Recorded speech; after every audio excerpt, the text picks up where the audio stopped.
Thanks for sticking with us for the NFL Draft Special here on Fox 43. I'm Ed Albert, and I'm joined now with the host of the Locked On Steelers podcast, Chris Carter. Chris, thanks for being with us today. Thanks for having me, Ed. This is great. Let's talk. Yeah, all right. So I want to start off right at the top. Everybody's talking about it. Quarterbacks. Are the Steelers going to take one? Do they need to take one?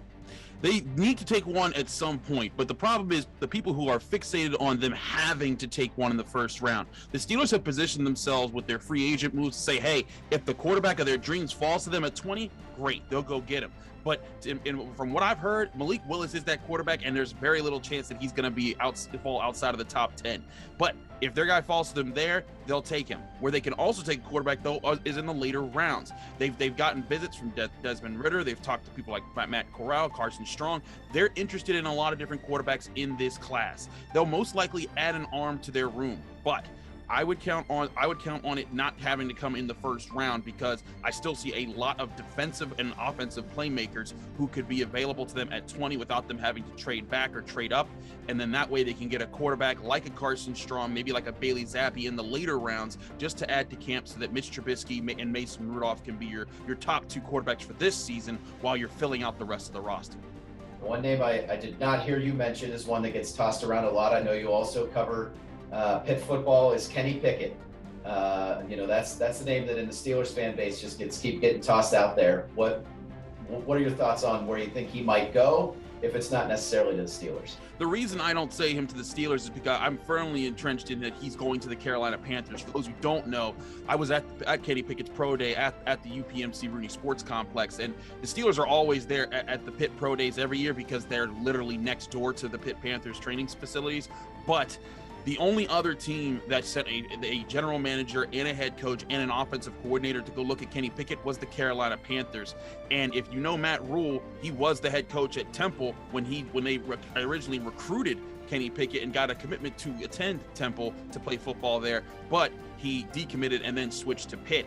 There's been a lot of talk that he wants to get Kenny Pickett back in the fold. Ben McAdoo more or less said just a few days ago that Sam Darnold probably isn't going to be their starting quarterback this season. I could foresee Kenny Pickett going to the Carolina Panthers at 6. And the Steelers, they don't want to trade up that far in this draft to go get a quarterback. Do you think that even if it's not quarterback, do you see the Steelers making any moves in the first round?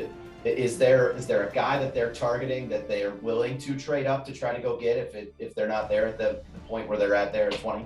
I think there's a chance. There's three guys that I have my eyes on. One, Malik Willis, if he falls down to somewhere around 15. If he gets that close, the Steelers might say, hey, let's just give up like a third-round pick this year and maybe a third-round pick next year, and we'll move up a little bit just to get the quarterback that we do want. But the two defensive playmakers who I think that they might actually pursue is, one, the defensive tackle out of Georgia, Jordan Davis. He's huge, he's fast, he's just an amazing overall athlete, and he would be kind of the torchbearer that Cam Hayward and Stephon Tuitt can pass down to whenever their careers are winding up in a few years, as Jordan Davis being the next great defensive lineman. But the guy who makes a lot of sense to me, but he has to fall a little bit, is the Notre Dame safety Kyle Hamilton. This guy is looked at as one of the best potential prospects of this NFL draft, but a lot of teams are getting shy about him because he ran a 4.59 in his 40-yard dash at the NFL Scouting Combine.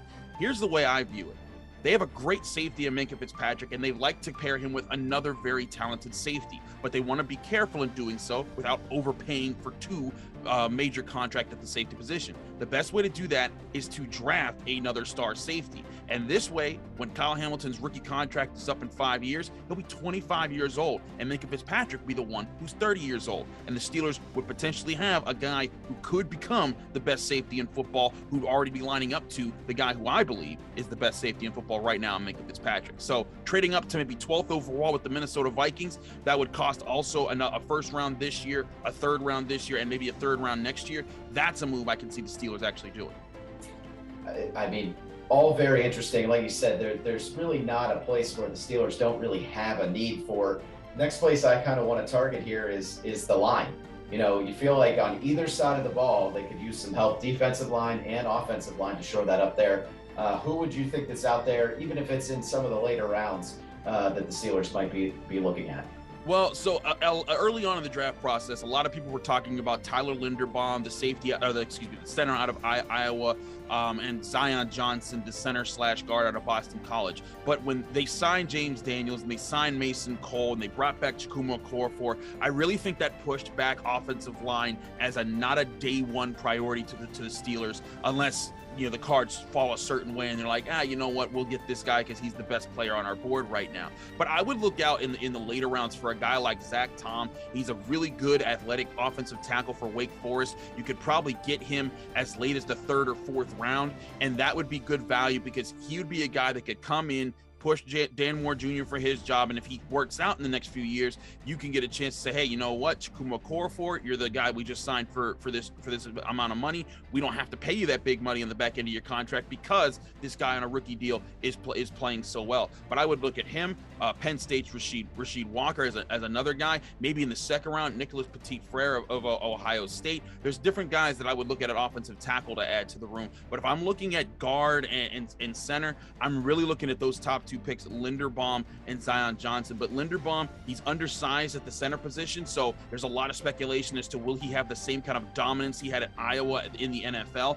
But to me, Zion Johnson, if you were to draft a guy in the 1st round, he would be my ideal fit for the Steelers because he's a guy that can play guard and center. And that way, if Kendrick Green doesn't work out or Kevin Dotson doesn't work out or any of the guys that they've signed don't work out, you'll have a 1st rounder waiting to take over at either position and give yourselves a lot of flexibility. We know Mike Tomlin does like to do that a lot on his offensive lines.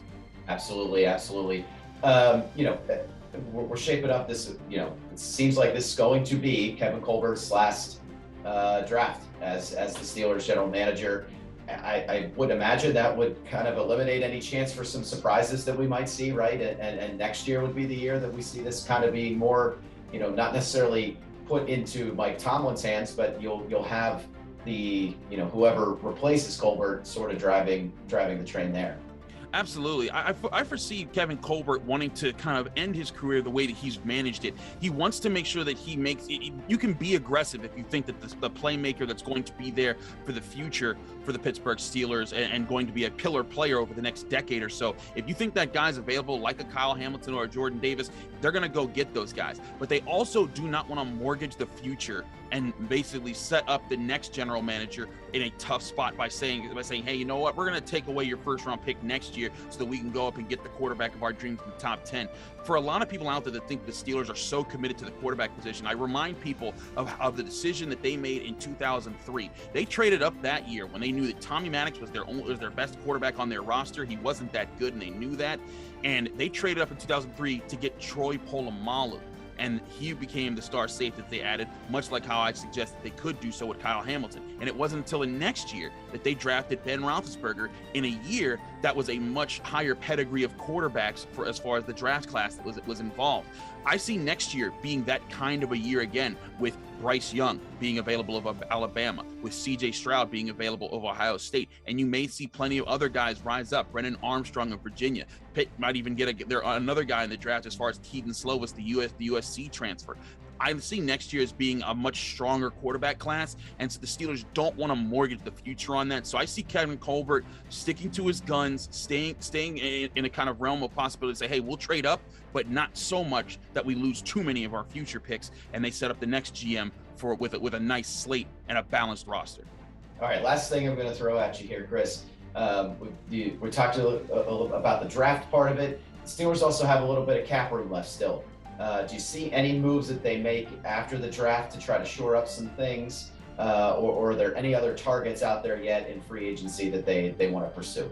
Well, the obvious question there, Ed, is the strong safety position. They have Minkah Fitzpatrick locked down, but they don't have a starting strong safety because Terrell Edmonds is still a free agent.